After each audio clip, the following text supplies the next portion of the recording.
दिनै नोंथांमोननि जि निउस पर्टेलखौ आङो गिबियाव आं हामबाय होयो, गोजोननाय आं बावग्रोयो। दिनैहाय पटिं चिरां दुवार ब्लकआव जोंहा 67टा भट सेन्टारफोर दङ, बा बिनि असिलायैनो 67 जि बुथ कमिटि बेखौ दाफुंनायनि गेजेरजों दिनैहाय आगुनि बारग' चिफ हाग्रामा महिलारि सारा दिनै पटिं चिरां दुवार ब्लक BPF-आव बै बुथ कमिटिफोरखौ लानानै मोनसे गेवलां मेल जानानै थाङो।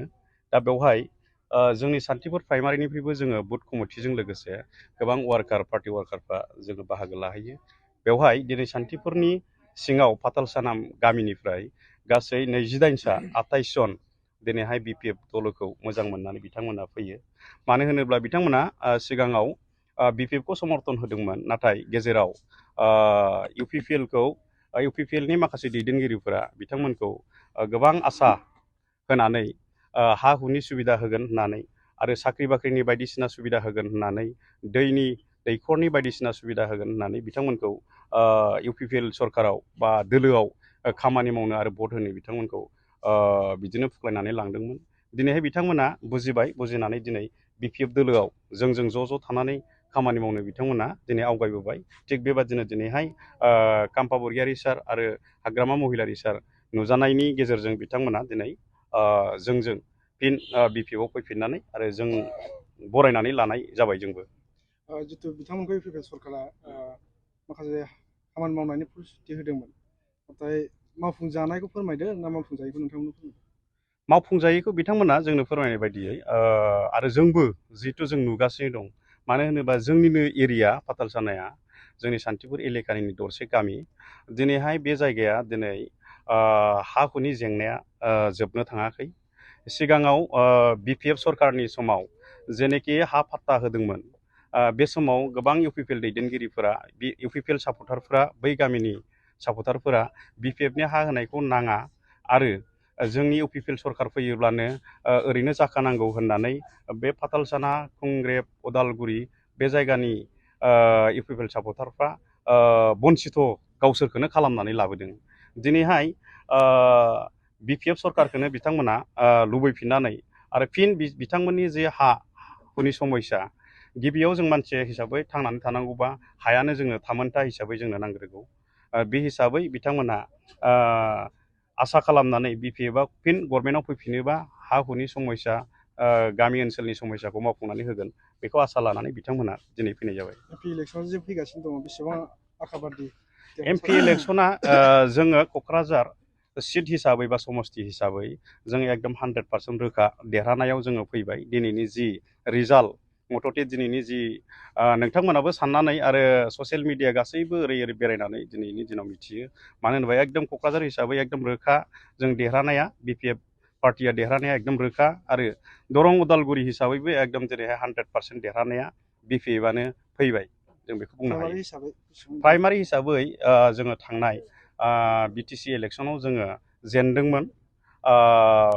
दिनैनि दिनाव जिबादि जोंनिफ्राय जि UPPL-आव थांनाय, BPF-निफ्राय UPPL-आव थांनाय आरो गोबां UPPL हिसाबै बायदि बायदि माबायाव थानानै संगठन बा पार्टियाव थानानै भट होबोनाय बिथांमोना दिनै BPF-जों लोब लोब फैगासिनो दङ।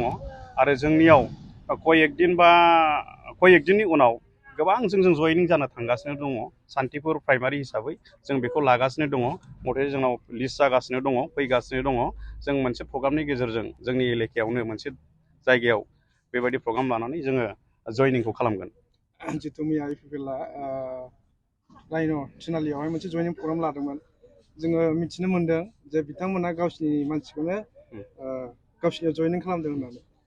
बेथ' सैथो खोथा, बे सैथो खोथा। जोंबो नुदों, जोंनिफ्रायबो जों मानसि थिनहरदों। बिथांमोना 1200 जन 1200 सा माने UPPL-आव BPF आरो कंग्रेस बायदि बायदि दोलोनिफ्राय मासाब जाफैदों होनदों। नाथाय गासै मिटिङावनो 400 जननि बारा नङामोन। बोरै 1200 जन मासाब जाफैखो, बेखौ साफ्रोमबो रायजो राजाया मिथियो। दिनै मथथे बेखौ जोङो बुंलायनांला, साफ्रोमबो रायजो राजाया मिथिगौ। जोंनिफ्रायथ' थाङाखै, सान्थिपुरनिफ्राय जोंनिफ्राय थाङाखै।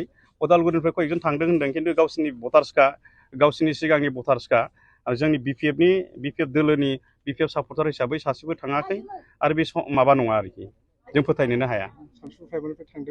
सान्थिपुर प्राइमारिनिफ्राय थांदों होननानै बुंदों खिन्थु उदालगुरि साइडनिफ्राय हादारनिफ्राय गावसिनि भटार्सखा हिसाबै थांदों खिन्थु जोंनि बिपिएफ दोलोखा हिसाबै बिपिएफनो भट होग्रा हिसाबै जोंनिफ्राय सासेबो थाङाखै।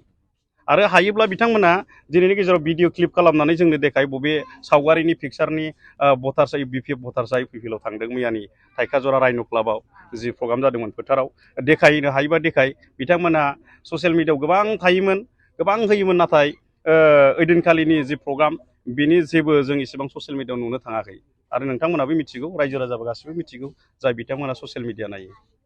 जोंनि दिनै फैनायानो जाहैबाय सिगां समावहाय जोङो माने दंनाया बावनो दङमोन माने मा होनो इउपिपिएलआव दंमोन आरोना दा इउपिपिएल सरकारा माने जोंखौ थगायनाय बायदि जाहैबाय जेबो माने अनसुंथाइबो होआ लामा सामाबो होगोन होननानै थगायनाय बायदि जाहैबाय आरो जोंखौ दा जों बिनि थाखायनो सिगांनि सरकारखौनो जोङो नांफिनगौ होननानै जोङो दा जोंनि बे बिपिएफ सरकारावनो जोङो नांथाबनाय जाफिनबाय आरो दा जितु दाथ' बिपिएफआ सरकार गैया बे हिसाबै फैगौ समावहाय हाग्रामा महिलाखौ सरकाराव फैजानो लुबैयो नामा नोंथाङा रायजो राजा जानानै? जोंथ' रायजो राजा जानानै जोङो बे फैफिनजानो लुगैयो जोङो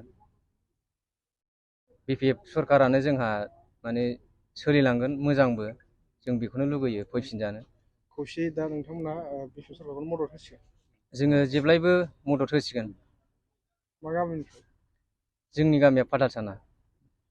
सान्थिपुर प्राइमारि थ्रुयै जोङो जयेन जाबाय। औ जयैनो खौसेथि जानानै बिपिएफआव फैनाया माने जोङो सिगाङाव बे बिपिएफआवनो खामोन गोबाव सोलिबोदोंमोन जों बिपिएफआवनो बिनिफ्राय फुरा गासै गेजेर खलबाव जोंनि सुबिदा नागिरनायाव सुबिदा मोनैनि जुनै जोङो गेजेराव माबायाव हाबनाय जादोंमोन इउपिपिएलनिफ्राय आरो नै जों जेबो सुबिदा मोनैखाय दा बिपिएफ दोलोआव जोङो जयैनो खौसेथि जालायना फैनाय जादों आरो।